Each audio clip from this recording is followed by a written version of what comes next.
realidad, contacto cultural, también.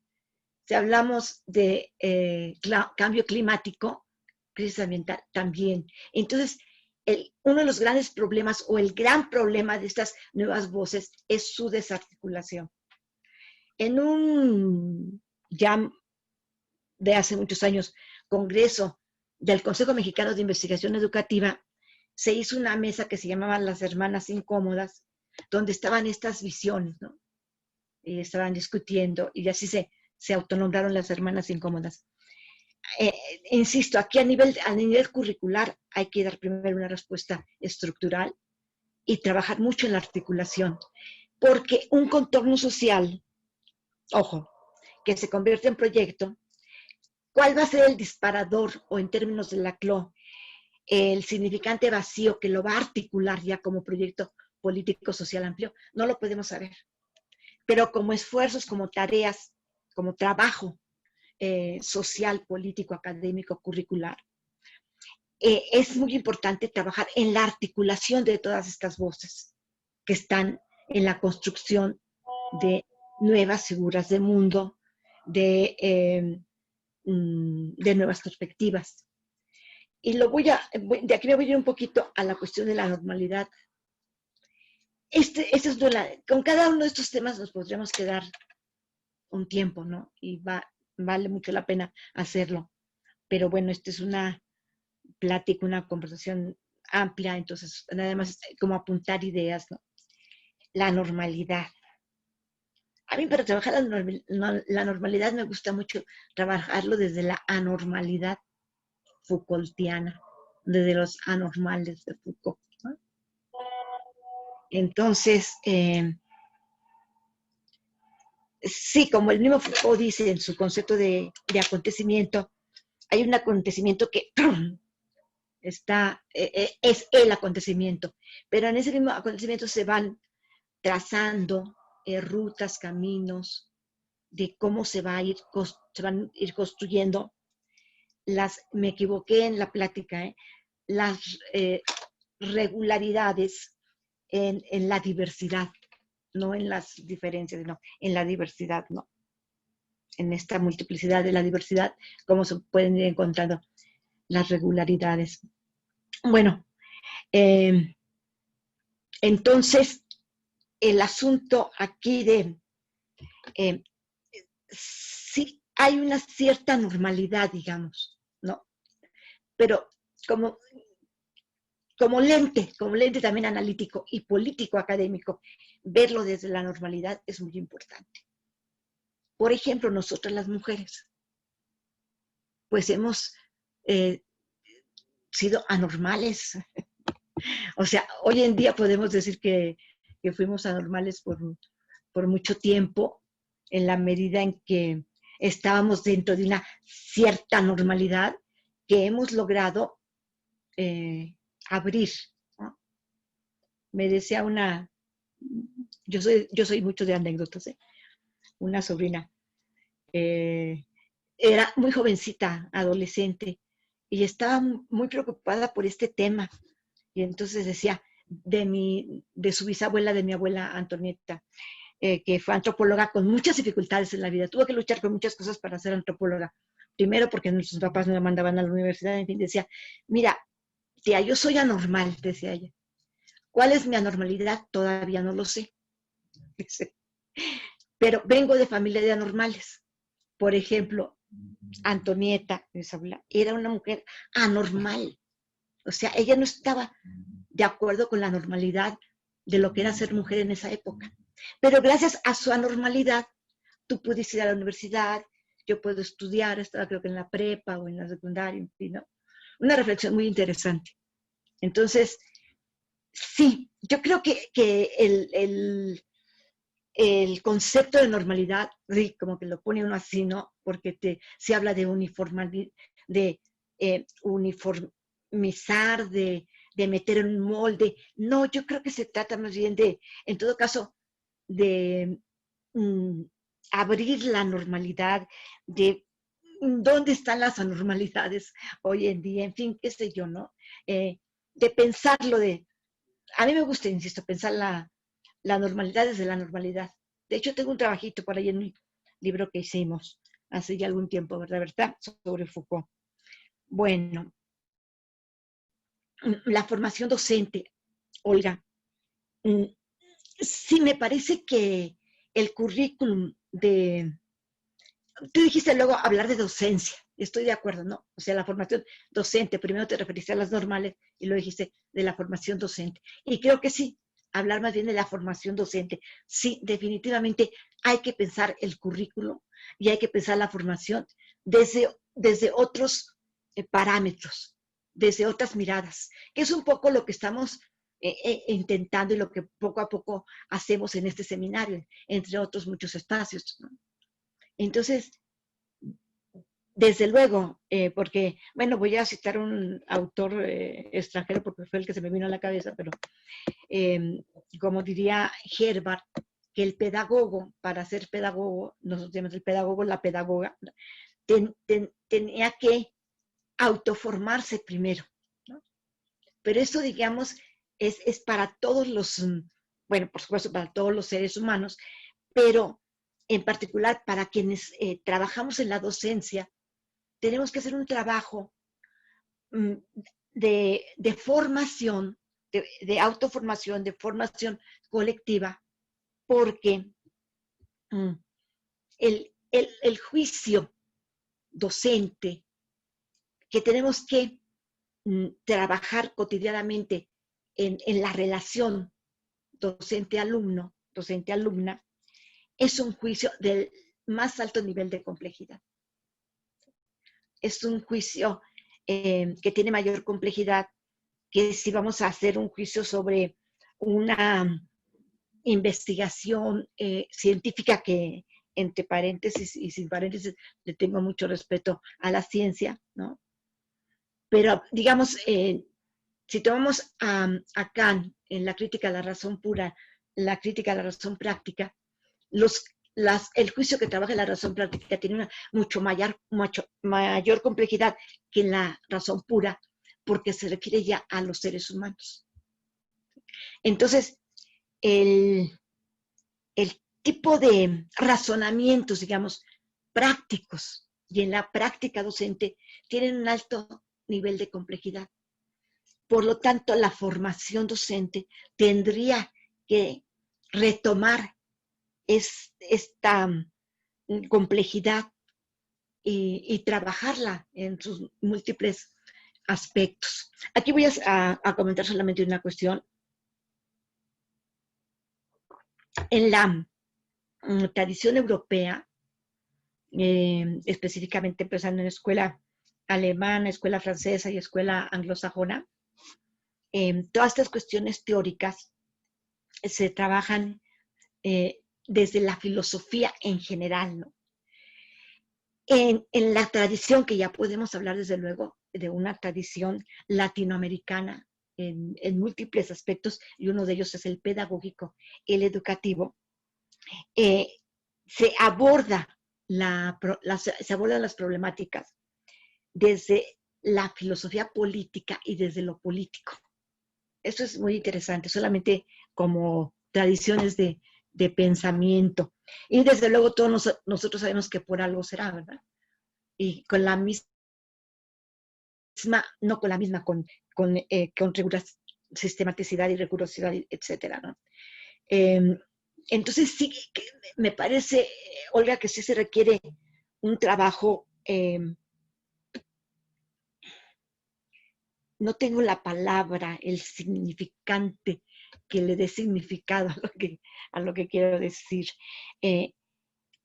Un trabajo curricular de largo alcance en la formación docente en sentido amplio y en la formación docente en las normales. Que hay muchos esfuerzos, como por ejemplo en todos los programas en los que trabaja Oscar Hernández, que ya nos habló el día de hoy de un cambio y de prácticas curriculares y docentes en este episodio. Me parece que he tocado algunos puntos sobre las participaciones. Entonces, no sé si podemos tener otras participaciones o cómo estamos de tiempo, una o dos más. No, pues ahora sí que va a tener que hacer así como en la lista en que se apuntaron. Sí, Eh, muy bien. Tengo la lista, ya hice la lista, ahorita se los digo y ahora sí que haremos un bloque, tú intervienes y yo creo que alcanza hasta para otro bloque. Lo que no sé es si nos dé el tiempo, pero ahora sí hasta que el tiempo nos alcance. No, sí, pero está bien porque tenemos hasta las 8, ¿verdad? Sí, sí. Ah, sí, estaba pensando que tenemos hasta las 7. No, no, muy bien. A las 8 máximo, con Es- unos minutitos nada más para que yo dé las orientaciones para la siguiente sesión, pero digamos, Muy bien. estamos cerrando por ahí de 15 minutos a 10 minutos antes de las 8 con tu Ah, muy bien. participación. Ok, Gracias. entonces yo Miren, en este momento voy cerrando. bueno, miren, hay participaciones que a mí me gusta mucho, qué bueno que grabamos el chat y que la sesión se está grabando. Hay participaciones que comentan las anteriores participaciones, ¿sí? Eso me gusta.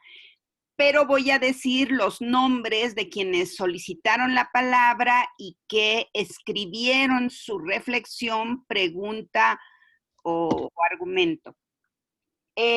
Nada más les recuerdo que sean lo más breve posibles, por favor. En este orden están Pía Ramírez,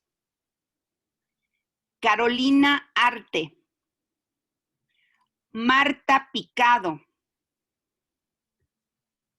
Leticia García, Jorge Alberto Ledesma. Le llevo ahí 5. Y si quieres agrego un sexto que sería Iván Rivera y yo creo que ya son muchos ahí. Bueno. Luego habría para otro bloque con Emanuel Hurtado, Lucero López, Gabriel Vega, Patricia Bertelo y Jocelyn Daniela. Pero ahorita nos vamos a quedar hasta Iván Rivera. Por favor, sean breves para que nos dé tiempo a que sus otros compañeras y compañeros puedan tener la oportunidad también de expresarse. Entonces, abre tu micrófono, Pía Ramírez, y preséntate. Ok. Hola a todas, todos y todes. Yo soy Pía Ramírez, soy chilena, soy estudiante del doctorado en Pedagogía de la UNAM y me interesa justamente uno de los últimos puntos que tocaba la doctora de Alba, la formación docente. Y de alguna forma mi comentario hacía alguna referencia respecto de que coincido con lo que planteaba Olga Maya, dado que me parece fundamental centrar en el currículum de la formación de maestros los frentes de lucha que nos propone tan interesantemente para mí, por lo menos me parece muy interesante la propuesta que nos hace la doctora de Alba. Me parece sumamente interesante incorporar esos frentes de lucha, por así decirlo, dado que frente a esta crisis que nos atraviesa generalizada, que ella también señalaba en su exposición, sin duda, yo creo que la escuela se va a convertir, a mi modo de ver, en un espacio, en un espacio de batalla, en un espacio de batalla cultural, ¿de acuerdo? En donde poder aminorar, no sé, los estragos, la fragmentación, el daño que nos ha provocado por tanto tiempo, ¿cierto? Esta desigualdad tremenda, ¿no? Expresada en este capitalismo devorador, ¿no? Este colonialismo que nos atraviesa como América Latina y sin duda también el patriarcado que está presente ahí, que es parte de algunos de los elementos que ya mencionaba como frentes de lucha. Sin duda me parece que es importante mirar esos elementos, esos observables, por así decirlo, para poder imaginar. Simplemente estoy hablando de imaginar generaciones con porvenir que puedan de alguna forma, como dice Rancière, ser cuerpos que se apoderan de su destino, ¿no? Que tengan un porvenir, que puedan definir su devenir. Eso me parece esencial y creo que hacia ahí debiéramos a lo mejor mirar quienes estamos estudiando, ¿cierto? Mirando alternativas para poder avanzar en la formación docente. Y un último punto, a mí me parece, yo como aprendiz de feminista, que quisiera mencionar algo que me parece importante, una discusión bastante amplia, como lo señalaba la doctora de Alba, pero a mí me parece muy bonito, muy poderoso imaginar el feminismo como una transformación civilizatoria profunda, en términos de que nos permita coexistir, convivir, ¿no? Entre estas múltiples diferencias, como mencionaba, esta diversidad, como mencionaba la doctora, pero que tiene que ver fundamentalmente con cuidar, con proteger la vida.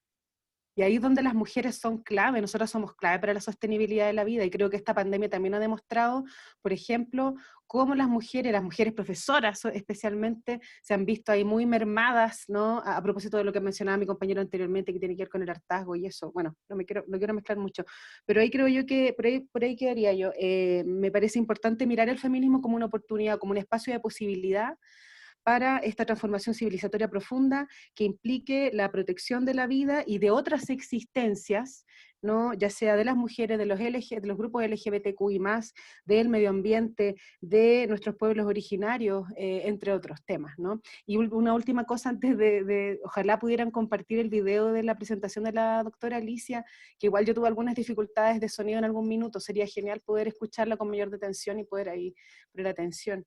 Está Eso. en Drive el video. Muchas gracias. Ah, buenísimo, buenísimo. Muchas gracias.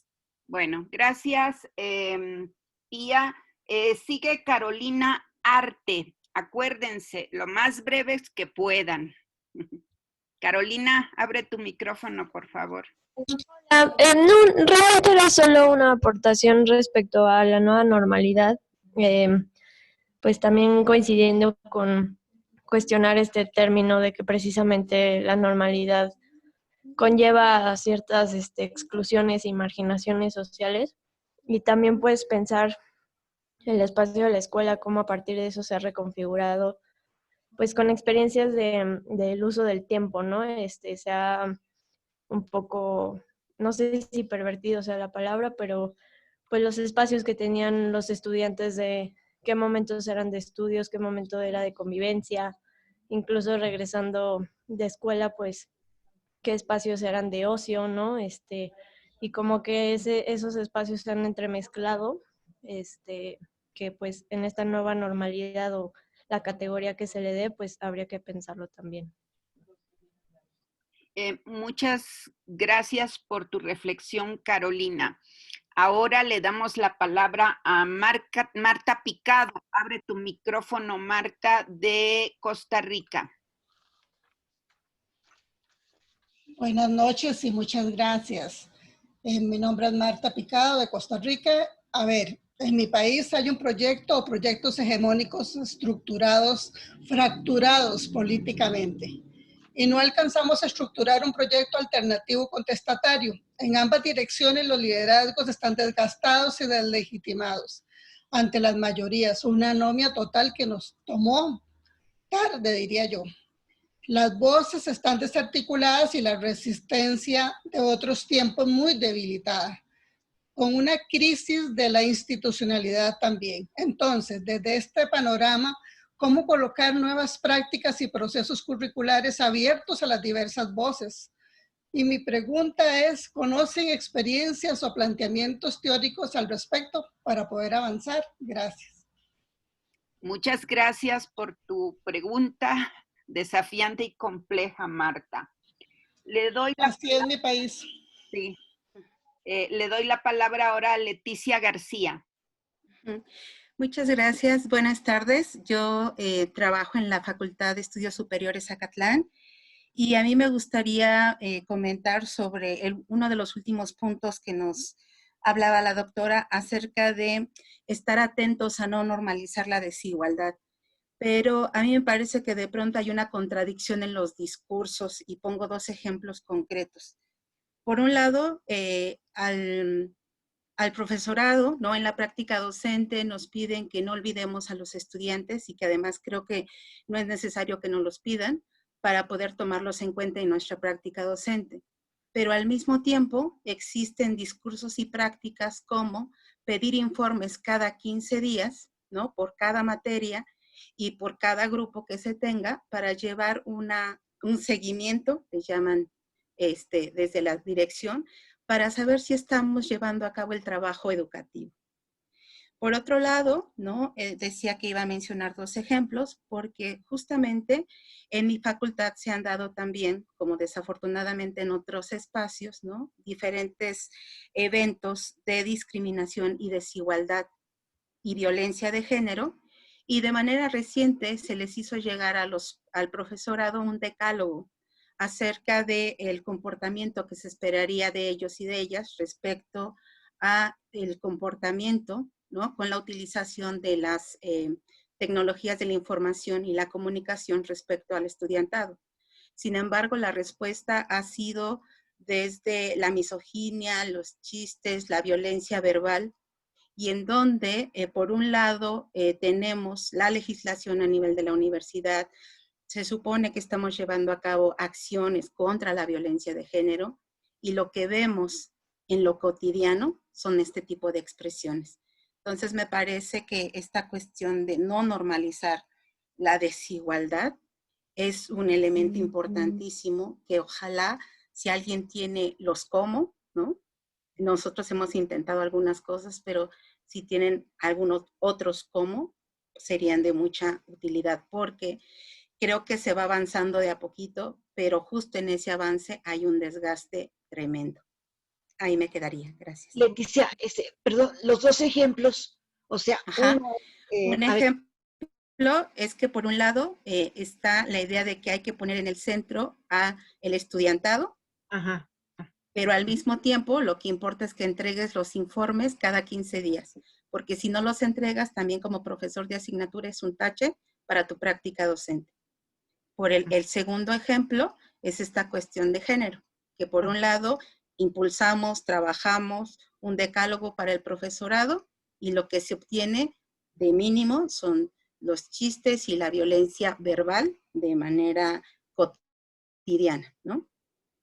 Okay. Gracias, gracias. Gracias, Leticia, muy interesante la puntualización. Sigue Jorge Alberto Ledesma, y después de Jorge Alberto, Iván Rivera, y con eso cerramos el bloque 2, y a lo mejor nos da tiempo, depende de Alicia, un bloque 3, que hay para un bloque siguiente otras 6 participaciones. Ay, gracias. Bueno, nada más algunas consideraciones y preguntar acerca de ellas. La primera tendría que ver con las narrativas, y en particular las narrativas autobiográficas. Pues estas tienen una riqueza en la construcción de una nueva mirada de nuestra labor docente. ¿Consideras, Alicia, que serán leídas, escuchadas? ¿Cómo contarnos? ¿Cómo mirarnos? ¿Consideras que es una oportunidad para reconstituir nuestra mirada hacia los espacios de los roles, incluso hacia un proyecto de autonomía curricular en cada espacio educativo? En este intermedio digo que soy maestro rural en telesecundaria, y en este momento estoy haciendo mi trabajo doctoral en el ISEM. Por otro lado, la cuestión de los roles y la precarización o sobreexplotación laboral, inclusive en la cuestión de género.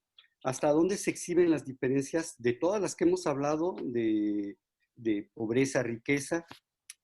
Además de estas, de todo lo dicho, de estas desigualdades también de género. El ejemplo es de tener compañeras que además de ser maestras, pues son amas de casa, atienden a 2, 3 de sus hijos, entonces tienen salas en donde dan la clase, pero además reciben la clase de su hijo y además atienden al marido, y esto es una sobreexplotación. Estas narrativas se unen a lo que decía en mi primer punto. Y por último, creo que una oportunidad para humanizar las tecnologías. Por otro lado, decía, una necesaria mirada a mirar pues a las tecnologías, una cuestión muy necesaria de introducir las ciencias sociales, humanas y sobre todo la filosofía a la construcción de una nueva mirada hacia las tecnologías. Algo muy importante sobre esta cuestión de la sobreinformación a la que todos nos estamos exponiendo. 10 webinar en el mismo día, corre a esta sala, corre a esta otra, y que quizás a lo mejor necesitamos una mirada filosófica, incluso como la de Byung-Chul Han, por ejemplo, en esta cuestión de la sociedad del cansancio, y que a lo mejor nos llevan hacia una nueva propuesta, una pedagogía crítica digital. Bueno, aquí cierro. Muchas gracias. Muchas gracias. Y cierra este bloque con su participación Iván Rivera. Por favor, Iván. Hola a todos, un saludo afectuoso desde Chile. Yo quizás voy a diferir con la mayoría de los que opinaron y con un poco también con las ideas que expusieron las profesoras, ¿ya? Me voy a tomar un poco también de lo que acaba de decir recién Jorge. Creo que un poco el uso de las tecnologías y un poco las TIC se están satanizando en este sentido, ¿ya? O se está quizás malinterpretando el uso. Ahí Jorge ocupó un término muy, muy preciso, el uso. Y yo creo que también aquí la academia tiene que hacerse una autocrítica respecto de esto, ¿eh? Porque esto de las TIC y el uso de las tecnologías no es nuevo. Ya a mediados de los 90 se comenzó a perfilar, ¿cierto? Y están los intentos incipientes en cada país de introducir esto. ¿Ya? Y un ejemplo de esto en Chile, ¿cierto? El programa Enlace, que comienza en el año 95, ya de lleno, y de alguna manera se trata de implementar, ¿cierto?, el uso de las tecnologías dentro del plano educativo. Sin embargo, y bueno, es evidente todo, en virtud, ¿cierto?, del contexto de cada país, que el uso de esta tecnología, ¿cierto?, ha evidenciado también diversas brechas en el aspecto social, ¿cierto?, económico de cada país. Y Chile tampoco está exento de eso, y ahí tenemos las estadísticas del año 2013 del CIMSETIC que se hizo, que evidenció, ¿cierto?, las tremendas brechas que existen en el plano educativo en mi país, ¿ya? Entonces yo creo que ahí la academia en ese sentido se cayó, pues, se ha caído porque de alguna manera no ha pensado el currículum desde la tecnología, pues, o el uso, ¿cierto?, de las tecnologías dentro del currículum.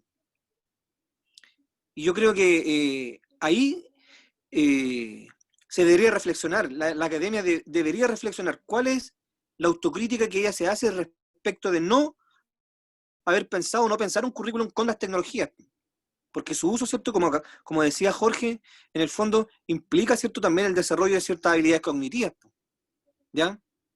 Eso.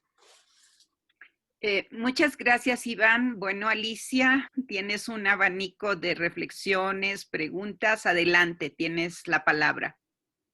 Muy bien, bueno, voy a iniciar con Iván Rivera Vigueras de Chile.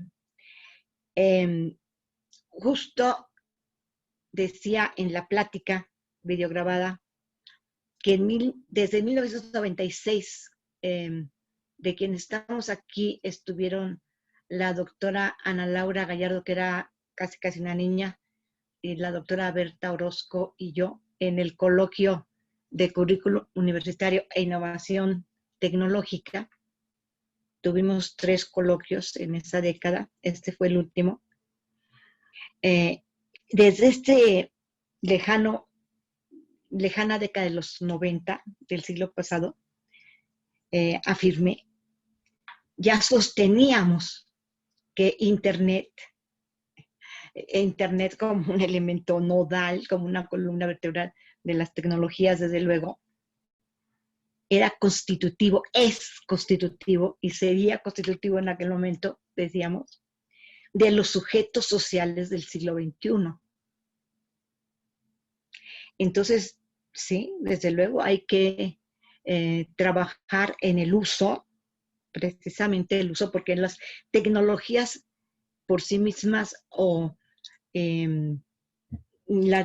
diversas, por ejemplo, la pedagogía por sí misma, en sí misma, las tecnologías, no tienen la direccionalidad, ¿no? Sino el uso que se hace. Las teorías, por ejemplo, muchas teorías, aunque explícitamente tengan una cierta direccionalidad, pueden ser usadas para otras. Entonces, sí, estoy de acuerdo en que también lo mencioné, que nos tenemos que apropiar en la esfera pública, ahí empiezan, digamos, las cuestiones, ¿no? Las disquisiciones, apropiarnos en la esfera pública de las tecnologías, de la información, de la comunicación. En un muy primer lugar, y en relación con las brechas, tiene que estar la cuestión de Internet, la universalización de Internet. Porque si a principios del siglo XX el no tener luz eléctrica el no tener electricidad era prácticamente una forma de exclusión del siglo XX, de sujetos sociales del siglo XX, hoy en día el no tener acceso a Internet es una exclusión radical. Entonces, sí, estoy de acuerdo en que hay que... Ahora, ya el manejo desde los proyectos educativos y curriculares de las tecnologías es muy importante, y ahí estoy de acuerdo en que no se le dio la importancia que tiene desde hace algunas décadas, en que ya tendríamos que haber estado incorporando las diferentes formas de comunicación, de trabajo docente, de trabajo didáctico. Bueno, este seminario de alguna manera es también un pequeño esfuerzo, a veces no tan pequeño, sobre todo por las colegas, de incorporar, ¿no? Incorporar Facebook, incorporar Zoom. Bueno, teníamos reuniones, teníamos sesiones ya formales por, no recuerdo si era Zoom o qué plataforma, creo que sí era Zoom. Skype. Muy caseramente empezamos con eso. Skype, sí. Y después ya cuando tuvimos el apoyo de... La CUAET, ajá, tuvimos ya este tipo de reuniones, de sesiones, desde hace 2 o 4 semestres, ¿no? 4 semestres. Entonces estoy de acuerdo, Iván, estoy de acuerdo en que hay que trabajar más en esto. No estoy de acuerdo con la generalización que haces de que la academia ha hecho, porque es una generalización de una multiplicidad de posturas, ¿no? Entonces no hay una satanización de la tecnología, cuando menos no en este grupo, y probablemente sí la hay en ciertas posturas, pero no es esta generalización como tú lo expresaste.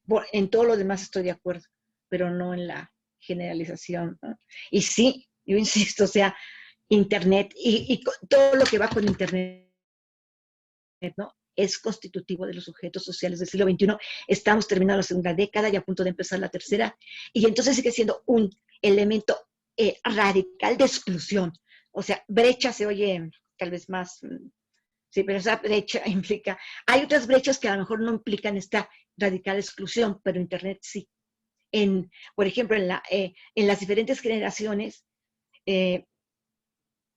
puede hablar uno de brechas generacionales, de otro tipo de brechas, ¿no? Pero la cuestión de Internet es para todas las brechas, digamos, es una exclusión. Es sacarte del siglo XXI, es no permitirte el ingreso al siglo XXI. Entonces sí, es muy importante.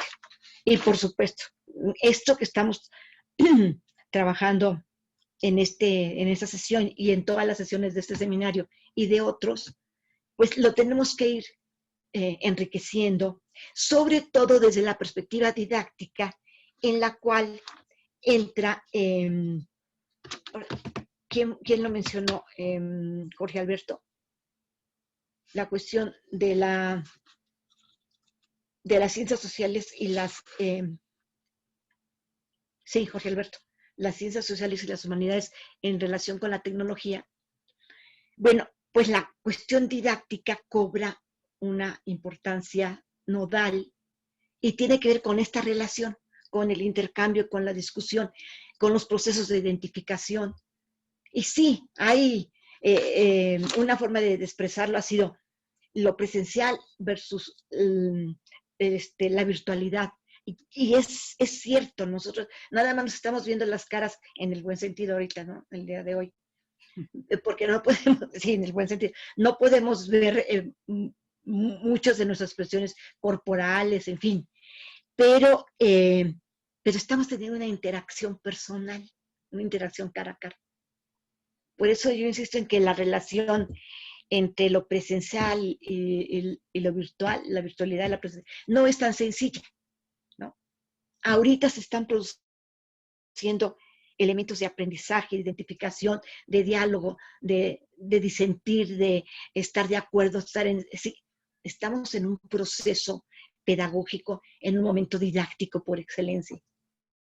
Y estamos mediados por la tecnología también, ¿no? Entonces, sí hay que tomar en cuenta, hay que incorporar las ciencias sociales, las humanidades, la pedagogía a las tecnologías, y sí hay que adiestrarnos más, trabajar más, tener más competencias, ¿no?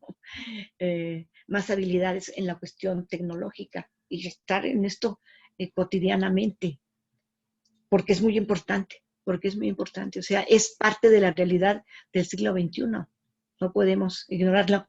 Esta pandemia, entre otras cosas, ha servido para que en espacios cercanos, por ejemplo, en ciudades, en la misma población, se comuniquen abuelos y nietos, sí, que a lo mejor ya se comunicaban cuando estaban en países diferentes, pero hoy en día sabemos que muchas personas de una edad mayor han empezado a aprender algo de tecnología para lograr exacto esa comunicación, ¿no? Esa relación humana, decimos en muchas ocasiones, aunque sea a través del Zoom, ¿no?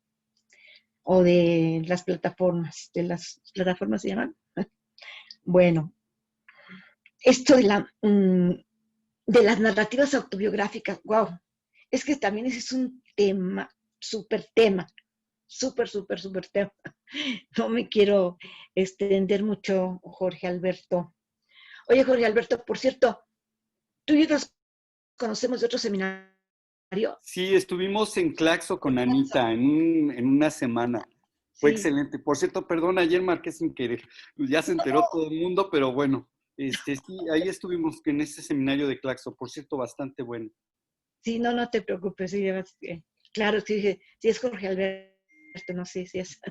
Bueno, esto de las narrativas autobiográficas es un tema muy importante. En este momento, ¿de qué manera podríamos comunicar?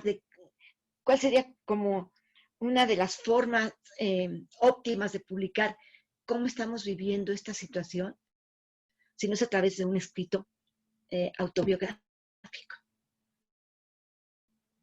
Ahora, tú estás haciendo el doctorado en el ICET. ¿Estás trabajando la tesis con autobiografía, Jorge Alberto?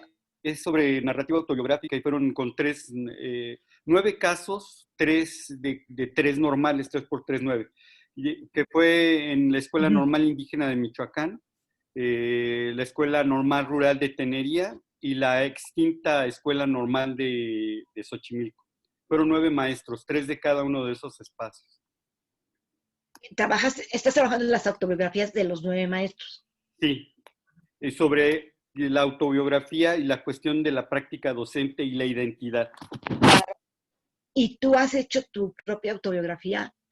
Bueno, elementos de tu autobiografía, ¿verdad? Porque de hecho, la tesis la comienzo haciendo de esa forma. Antes del análisis de las narrativas de las personas, yo ahora sí que me desnudo, textualmente hablando, y hablo acerca de mí, de cuál ha sido mi trayectoria. Los maestros hacen este ejercicio de hablar sobre su trayectoria, pero en ese camino, cómo es que llegan a ser maestros normalistas, pero más allá de eso, quiénes son como seres humanos. Esa es básicamente nuestra construcción, y de ahí pues surgieron muchísimas cosas, entre otras, que pues se visibiliza a quienes de pronto en las normales no tienen voz, porque siempre se parte de lo macro y no de lo micro, y hay una riqueza enorme en eso. Eso es básicamente lo que nosotros fuimos tejiendo con esta tesis. Qué interesante. ¿Quién te la está dirigiendo? El maestro Rubén Madrigal, parte del comité tutoral, el maestro Calixto, que yo creo que lo ubicas por la cuestión de y algunos más del ICEM, el maestro Juan Flores, y bueno, pues el maestro, el doctor Julio Villalobos, que es pues parte de es nuestro coordinador del posgrado, que aquí también está. Pues muy, muy interesante, muy interesante. Fíjate que ahorita diste una clave muy importante para lo de la autobiografía.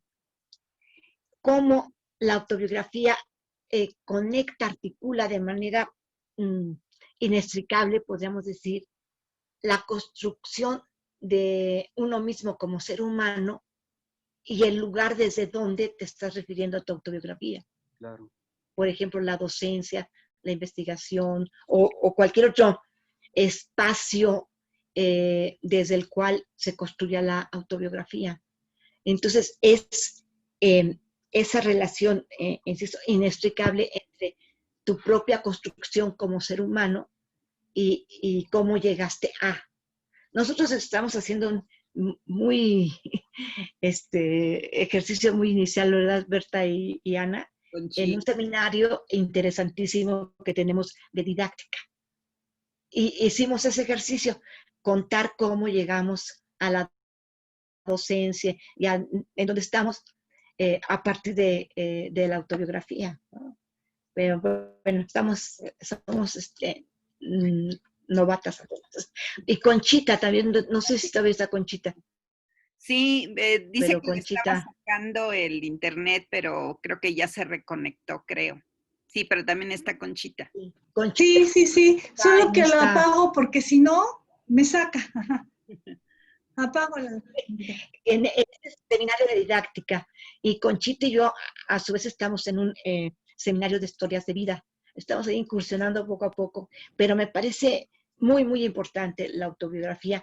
Y en este momento que tiene que ver con lo civilizatorio, ¿no?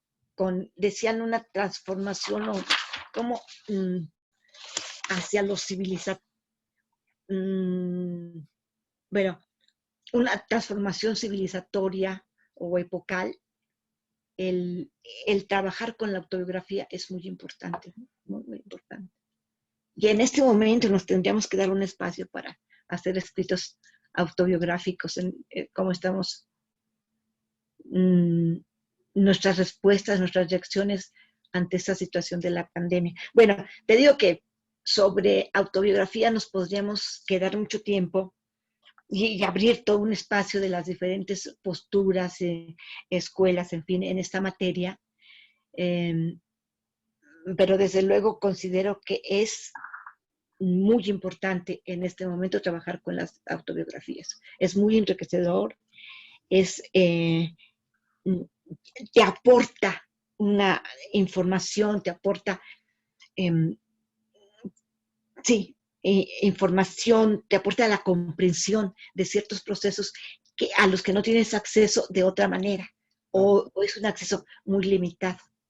Bueno, y de alguna forma las autobiografías en general, en fin, y la literatura, que en gran medida a veces son no tan, en parte autobiografías. Ahí la literatura es una mezcla de biografías, autobiografías, fantasía, hechos históricos, en fin, depende de cada autor.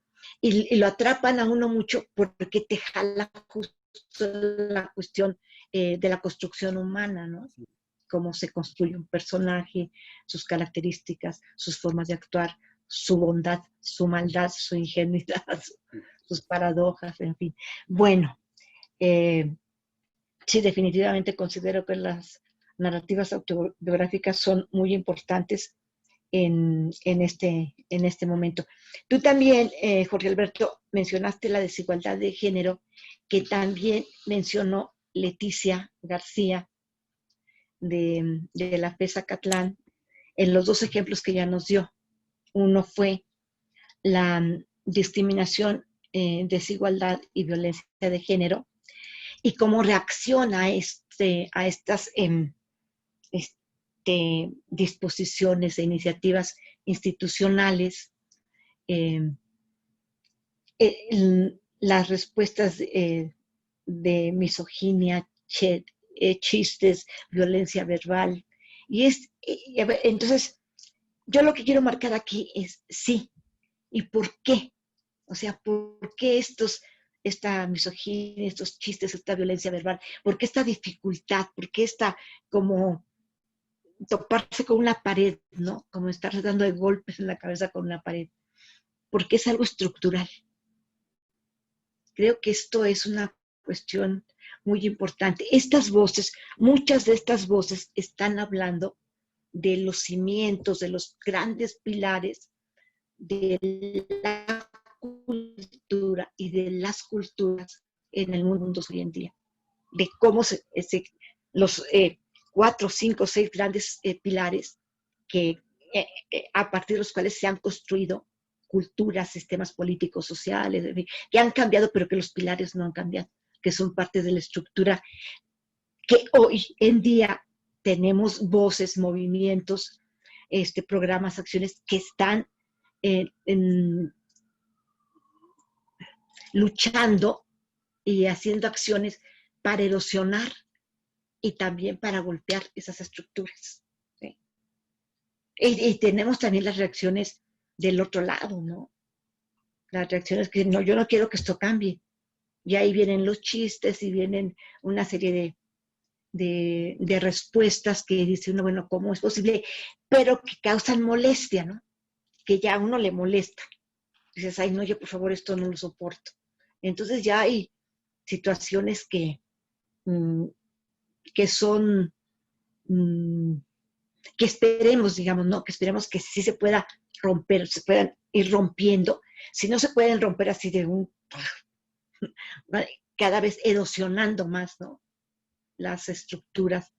Y esto, las erosiones, como decía en la plática, tienen que ver con el que al interior de la estructura misma se va carcomiendo la estructura.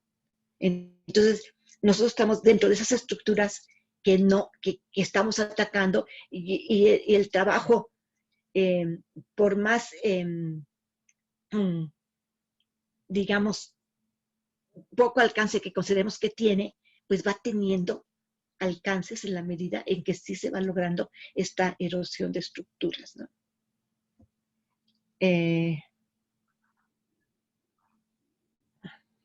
Bueno, en cuanto a Marta Picado, ¿dónde andas, Marta? Te quería preguntar, ¿todavía anda por ahí Marta Picado?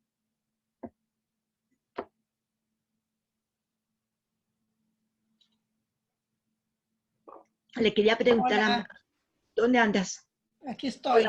Hola, Marta, ¿cómo estás? ¿Qué tal? Bien, gracias. ¿Usted? Bien, bien, también aquí con mucho gusto de que estés en esta sesión.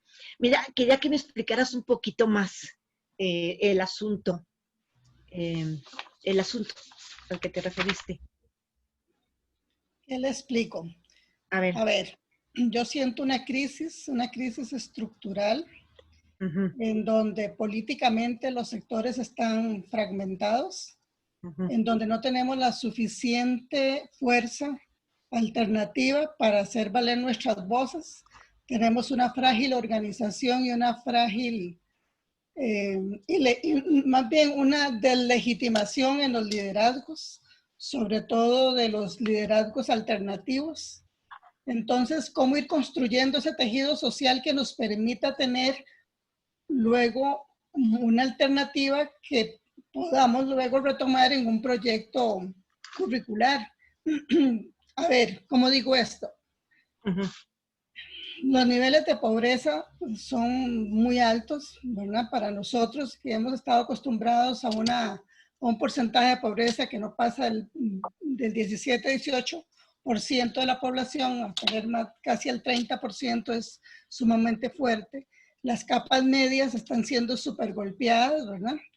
Y estamos desarticulados, o sea, no tenemos cómo articular esa base contestataria, diría yo. Entonces, yo sé que hay que recoger las voces y colocar las voces, claro, y tenemos que tener una resistencia para salir adelante, pero yo me pongo a pensar desde la parte de la enseñanza secundaria y primaria, cómo ir articulando un currículum distinto, donde hay una crisis de la institucionalidad también.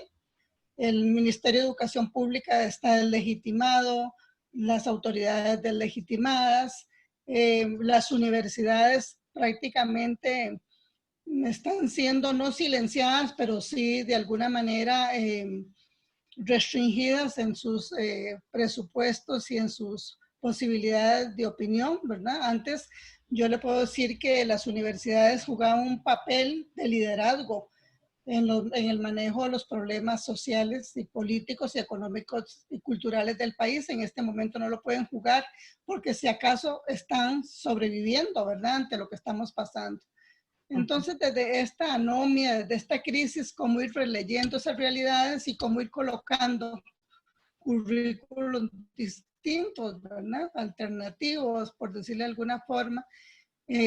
Claro que comparto que hay que poner la parte del ambiente, que hay que colocar la categoría género, que hay que colocar la categoría hasta narcotráfico en nuestro país en este momento, porque todo está siendo permeado por todas estas situaciones que son altamente complejas y una crisis de valores tremenda, ¿verdad? Que nos está invadiendo. Entonces, más bien es como una reflexión y si algún texto, algo que me pueda ayudar, porque yo sí quiero replantear cuáles deben ser los planes de estudios que se orienten en trabajo social en el país, que logremos de alguna manera impactar en los planes de estudios de trabajo social.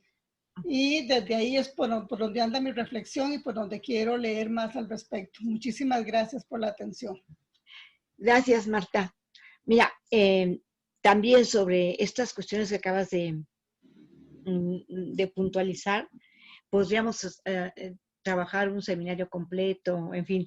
Para mí siempre Costa Rica ha sido un país de una alta complejidad, ¿no? Y tú acabas de decir ahorita algunos elementos. Por ejemplo, dices que pasaron de un nivel de pobreza del 17 al 30%. O sea, tenían un nivel de pobreza, por decirlo de alguna forma, bajo, ¿no?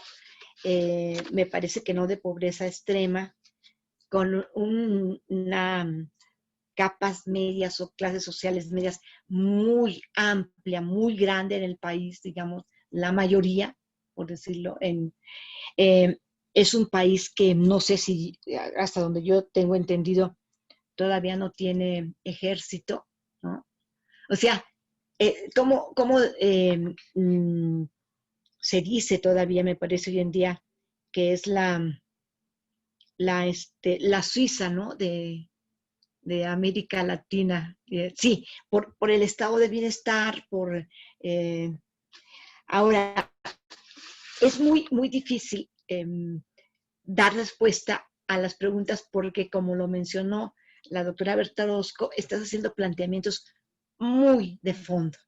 Lo que sí te puedo decir, Marta, es que estos planteamientos, qué bueno que están quedando videograbados, sí son elementos para reflexiones, análisis e investigaciones de fondo que puedan ir hacia la transformación del currículum, en términos amplios, ¿no? Del currículum en Costa Rica y ya en cada uno de sus niveles educativos. Por ejemplo, estás hablando de una crisis institucional, lo cual en Costa Rica es algo emergente, digamos. O sea, estás hablando como de nuevas problemáticas que está sufriendo, que tiene hoy en día Costa Rica, y hablaste en varios momentos de la alternativa. Entonces, no quiero que me lo respondas, pero una cuestión muy importante es reflexionar sobre qué se está entendiendo, qué estás entendiendo, cómo se puede entender la alternativa.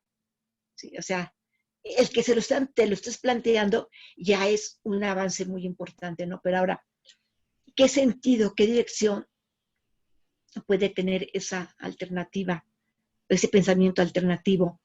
Estás hablando de sectores fragmentados, lo cual también, bueno, de manera muy particular lo podemos enfocar hacia las capas medias, como tú las nombraste, y entonces la fragmentación que hay en la medida en que se están, bueno, hay una parte, con mucha claridad se puede ver aquí, que hay una parte de esas capas medias que se fue hacia la pobreza, ¿no? Entonces, Entonces, digo, todo eso son como elementos para el análisis, para la investigación, y luego también el debilitamiento de los liderazgos y del papel de la universidad en los mismos liderazgos. Tú estás en una universidad, entonces, pues te afecta de manera directa, ¿no?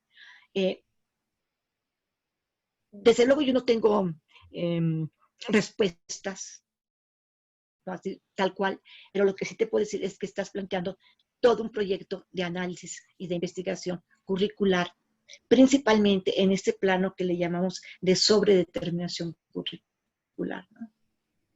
Y que ahí está ya es una gran aportación, digamos, una gran aportación tuya el hacer este planteamiento. Porque fuimos educados en gran medida, no digo que solamente en eso, pero para tener respuestas, ¿no?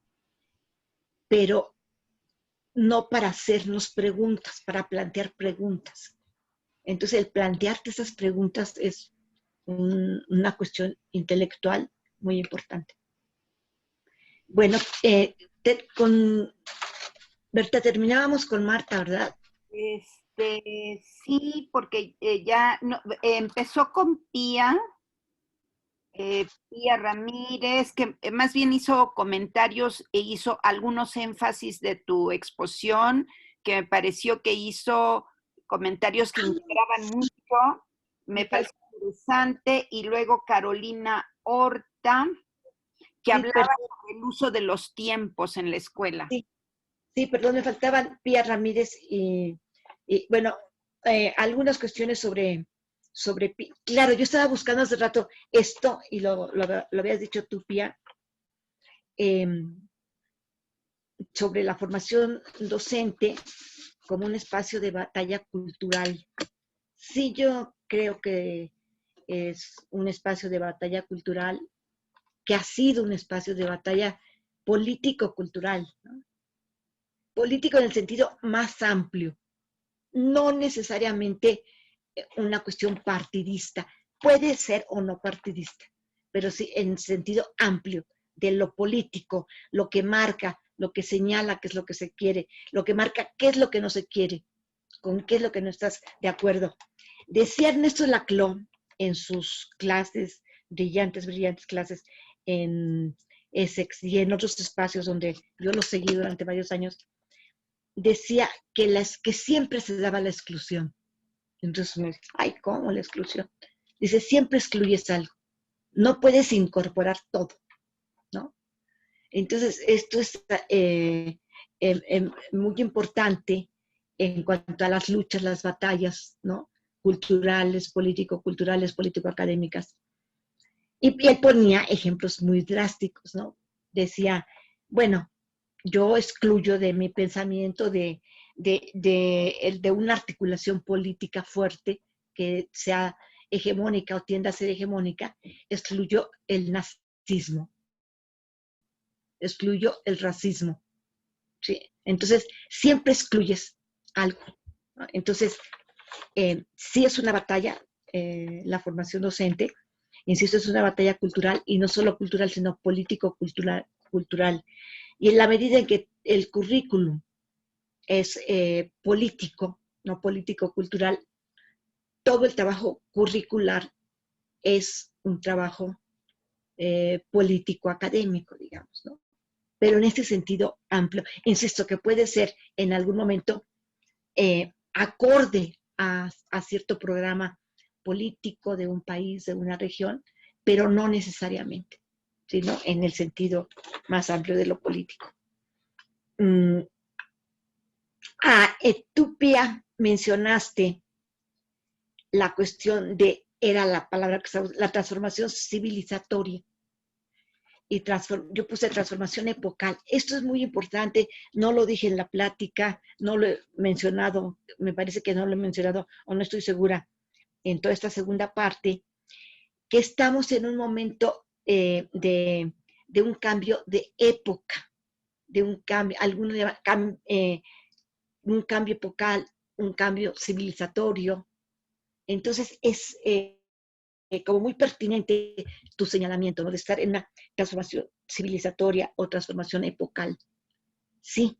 Y además creo que el asumir que somos sujetos sociales históricos de este momento de cambio epocal, de transformación epocal, pues es muy importante porque en este momento en el que todo se está moviendo, todo lo que hacemos tiene un mayor peso que en momentos de relativa estabilidad, donde la estabilidad es más fuerte, te puedes mover mucho y no tiene tanto peso como ahora.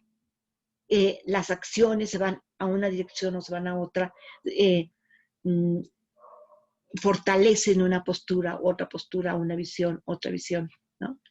Entonces, pues eso también dentro de todo, y como decía también Laclau, que toda crisis es un espacio inédito de oportunidades, de creación, de planteamiento de nuevos elementos, nuevas cuestiones, ¿no? Y Carolina, cuando tú hablas de los espacios de la escuela y de la nueva normalidad, y hablas del espacio de convivencia, el espacio, es muy, muy importante trabajar esto. Por ejemplo, en este seminario deberíamos de tener a la mitad un receso de 10 o 15 minutos. A lo mejor para platicar nada más, para ir por un café. Sí, o sea, abrir también esos espacios virtuales a esos espacios que teníamos en la presencialidad, por ejemplo, de seminarios de 3 o 4 horas donde tienes un espacio para ir por un café y mover un poco las piernas, en fin, y de convivencia, ¿no? El espacio de convivencia. Aquí voy a hacer un pequeño comercial, pero espero que sea significativo. La revista Perfiles Educativos publicó en este su último número del año, que salió en octubre, hace unos días, unas par de semanas, un suplemento que tiene que ver con esta cuestión de la educación en la pandemia y hacia la nueva normalidad, nueva con comillas, ¿no? Ahí hay un artículo muy importante, son artículos más bien de difusión, hay un artículo muy interesante de la doctora Berta Orozco, otro de la doctora Ana Laura Gallardo, y hay otros artículos, se los recomiendo, les podemos mandar por ahí la liga, lo pueden bajar, en fin, porque están hablando de este momento, ¿no? Claro, hay muchas publicaciones sobre este momento ya hoy en día, sobre educación y pandemia. Bueno, una de esas publicaciones, porque en uno de ellos se habla de estos espacios, por eso me acordé, Carolina, porque se habla de los espacios de la escuela, ¿no? Incluso este espacio de libertad para la niña, el niño, los jóvenes, que al llevar la escuela a la casa se pierde, ¿no? Ya, porque además, digamos, es el espacio en el que estás fuera de la vigilancia paterna y materna, estás en relación con tus compañeras y tus compañeros de tu misma edad, con intereses similares y demás, y ahora se pierden, ¿no? Se pierden esos espacios, y todo esto, claro, es una cuestión en la que podemos empezar a actuar de inmediato, o sea, no tenemos que esperarnos a tener grandes conclusiones. Sí hay que ir tratando de incorporar elementos, por ejemplo, más de convivencia en estos espacios virtuales. Y bueno, ya papás y mamás, algunas abuelas y abuelos que están acompañando a niñas, niños, jóvenes en las tareas escolares, pues habría que ver qué están ahí más, bueno, cuando se tiene sugerencias, sugerir, y cuando no, recuperar lo que se hace, ¿no? Las prácticas que se están haciendo. Pero sí, o sea, en esta nueva normalidad en la que, porque de alguna forma hay quienes ya consideran que esto que se vive en este momento de la pandemia ya es una nueva normalidad. De hecho, aquí en México, cada día que es el informe sobre la pandemia a las 7 de la noche, se dice día tal de la nueva normalidad, ¿no? Ya estamos en el día 102 de la nueva normalidad, o sea, ya como esto como una nueva normalidad. Bueno, pero en particular la cuestión de los espacios de estudio, de convivencia y otros me pareció como muy un señalamiento y una reflexión muy interesante, Carolina. Bueno, Berta, pues si quieres aquí lo vamos cerrando. Y aquí lo vamos cerrando. Nada más quiero no dejar pasar la oportunidad de un reconocimiento a quienes se inscribieron. Qué bueno que apuntaron sus reflexiones y preguntas en el chat, está grabado. Voy a hacer un recorte de estas últimas participaciones que ya no pudiste ver, Alicia, y te las mando, al menos para que las conozcas, porque son de verdad muy interesantes. Siguen, esto me gusta, que ustedes están interactuando con otros colegas, compañeras y compañeros que han dicho cosas y ustedes las retoman.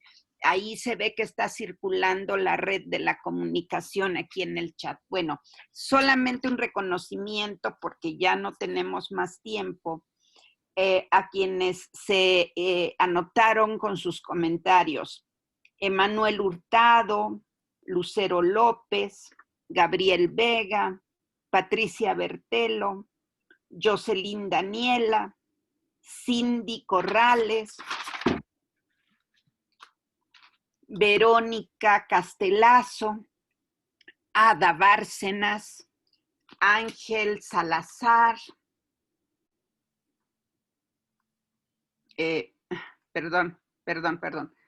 Ada Salazar, Ada Bárcenas, Ángel Salazar, Araceli Rodríguez, de Orieta Villarroel, dice, Lilian Martínez, Fernanda Segovia. Algunas otras participaciones era para despedirse. Qué buena exposición de Alicia, muy provocadora. Yo qué les puedo decir, creo que sí, y en el chat, por suerte, lo voy a dejar grabado el chat, te lo voy a hacer llegar, Alicia, como un documento, pues para que conozcas estas muy interesantes participaciones. Lástima que el tiempo es el tiempo y tenemos que dejarlo hasta acá. Sabíamos que esto nos iba a pasar, lo contemplamos, sobre todo Ana y yo platicándolo en el corto, que iba a ser un gran desafío, cómo hacer circular la voz de un grupo tan numeroso a través de este medio, pero miren que lo vamos logrando, ¿sí? Yo creo que con la participación de todos, esta red de comunidad de diálogo que estamos construyendo, bueno, yo así lo veo, no sé qué opinen ustedes, pero es muy rica. Muchas gracias. Gracias, Alicia. Yo les voy a mandar por Facebook dos referencias que ahorita me vienen a la mente: la noción de crisis estructural generalizada, que se publicó en uno de nuestros libros, y este texto, este capítulo tuyo que mencionaste sobre el tema de la anormalidad desde Foucault, que está en un libro que se llama Pensar la educación con Foucault, que coordinaste junto con Manuel Martínez de Zacatecas. Es una de las publicaciones de la serie Teoría y Educación que tú coordinaste. Y les voy a poner las referencias, al menos para que en su oportunidad, si les interesa, las puedan ver. Pues solo me resta agradecer a todas, a todos, Conchita, Rita. Yo sé que aquí en el chat nos pasamos los mensajes como equipo coordinador, porque nosotras nos tenemos que estar coordinando en la operación constantemente. Entonces, además de estar atendiendo el chat, coordinando, hay que estar pendiente de nuestras comunicaciones como equipo. Así nos repartimos la chamba o las actividades y hacemos este trabajo en equipo. Realmente este no es un trabajo que lo pueda hacer una sola docente, creo que lo están viendo. Y este es un rasgo constitutivo, identitario de este seminario, al cual ustedes se han sumado ya. Por último, quiero mencionarles que me comenta Ana que ya contestaron el formulario. Ya quedó el formulario finalmente contestado por todos ustedes. Gracias, porque a partir de ello conformaríamos los equipos por líneas de interés, ejes de interés. Por ahí alguien ya solicitó integrar un equipo, lo vamos a tomar muy en cuenta. Déjennos hacer este trabajo organizativo en la semana, sobre todo con Ana, ¿no? Luego, les quiero decir a todo el grupo, y lo vamos a poner en el Face para recordar qué es lo que sigue el siguiente martes, la siguiente sesión. La siguiente sesión vamos a trabajar en equipos. Ustedes se presentan, no hay un expositor, un académico que exponga temas, sino vamos a hacer una sesión de integración con las participaciones que ya tuvimos desde el principio, incluso podemos decir desde el conversatorio inaugural. Ya ven como hoy Alicia de Alba cita a Liz Casimiro en la trama conceptual que nos expuso, y ustedes mismos en sus participaciones están recuperando el conversatorio. Pero sobre todo a partir de la primera sesión que trabajaron conmigo, yo abrí junto con ustedes el eje 1 y después vino la participación mía, después vino la de Rita y ahorita viene la de Alicia. Creo que con estas 3 participaciones podemos hacer como un ejercicio de integración y de síntesis por equipos. En ese sentido, si ustedes ven el programa, la próxima sesión, no falten, vamos a trabajar ya por equipos y para que ustedes integren sus trabajos personales, individuales, que hasta aquí han podido hacer. No sé si ya han tenido la oportunidad de ver en el Drive, me decía Ana, para poder trabajar con estos equipos, la próxima sesión, vamos a trabajar por equipos por Zoom. Hay una posibilidad de hacer equipos en Zoom en tiempo sincrónico.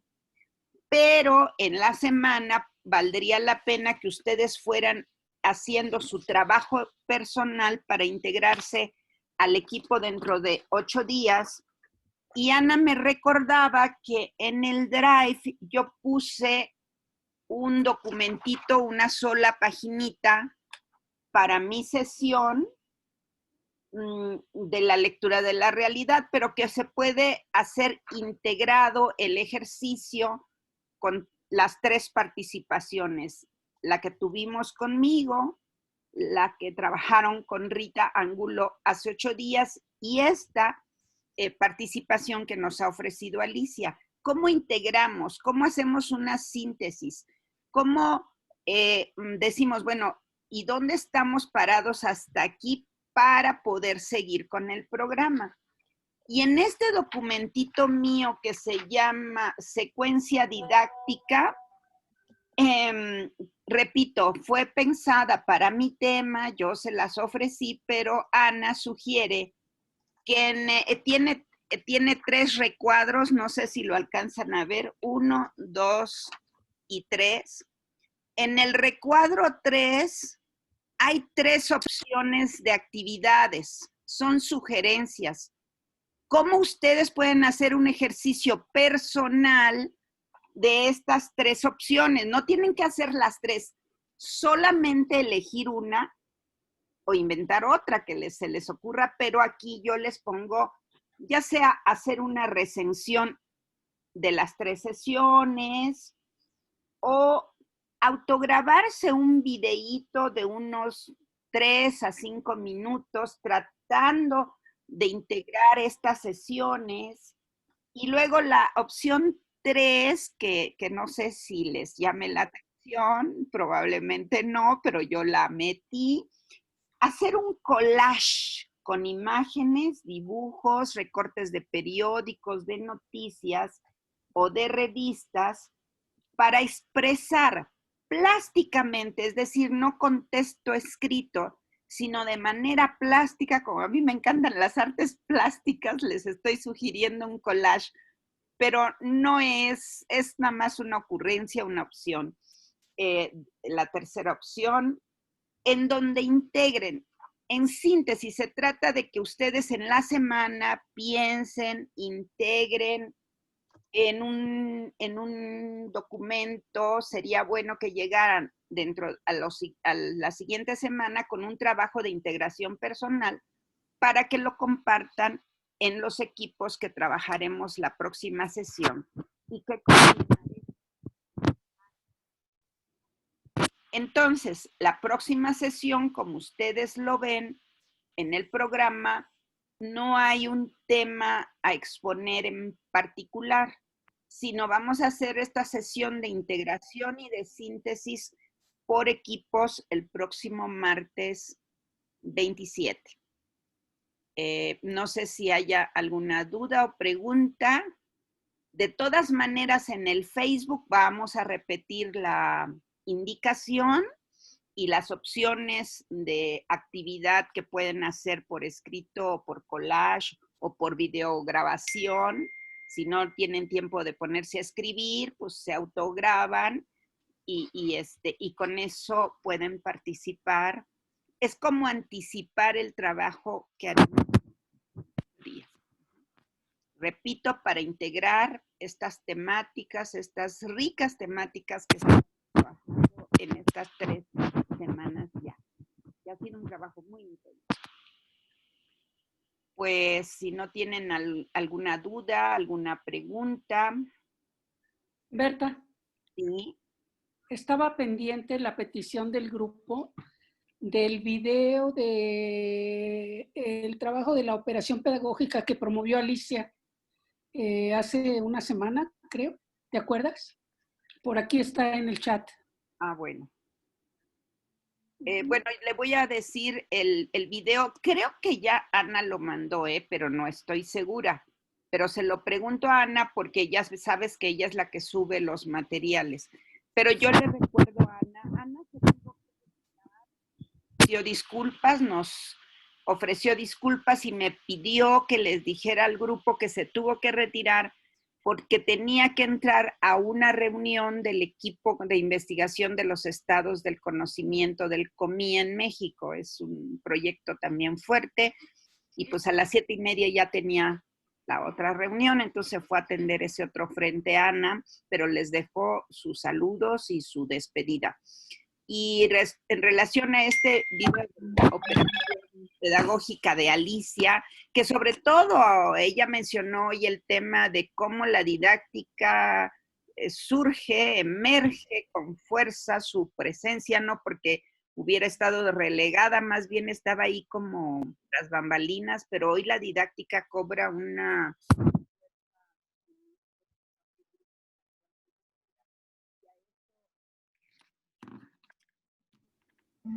Ya no te escuchamos, doctora.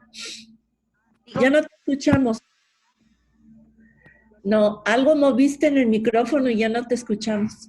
Pues ya no sé qué. Ya te escuchamos de nuevo. Bueno, es que se me está cerrando la voz, hoy yo he hablado mucho. No. Es que tuve unas reuniones y bueno, pues era todo en síntesis, ¿no? Que nos vemos dentro de 8 días para trabajos en equipos. En la semana traten de avanzar en un trabajo personal, individual, tratando de integrar las 3 temáticas de las 3 sesiones hasta hoy trabajadas. Y yo les di las opciones de una recensión integrada o de una videograbación de no más de 5 minutos, 5 o 6 tal vez, o de un collage, o ustedes pueden ofrecer otra opción. La idea es que lleguen al trabajo en equipo con un trabajo personal por delante. ¿Les parece? Bueno, muchas gracias, Araceli. No sé si ahora Gracias. sí.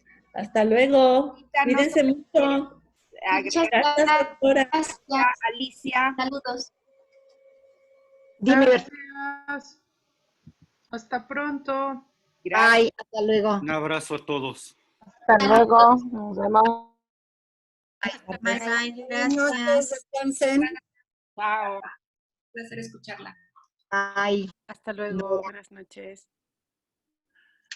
Bye, Ledita, bye.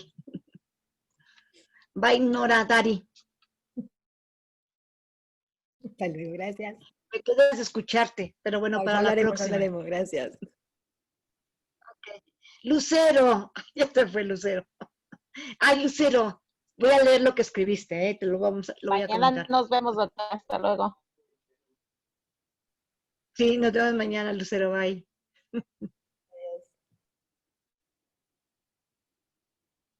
Ya quedamos las que no nos queremos ir. No, pues yo tengo que irme hasta el último, hasta cerrar la puerta con llave. Sí. Gracias, Tienes Alicia. que cerrar la puerta. Ok, Berta. Me encantó, me hiciste A ustedes, gracias.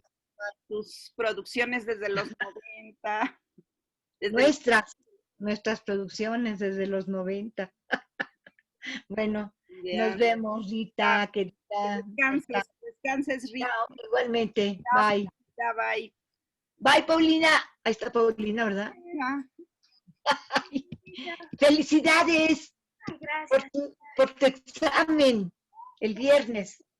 Bueno, nos vemos. Bye. Bye. Bye. Bye. Hasta luego, buenas noches. Buenas noches. ¿Te guardas solo, verdad? En el Zoom. Bye. Bye. ¿Cuántos quedan? Ya se fueron todos, ¿verdad? Bueno, ya puedo cerrar.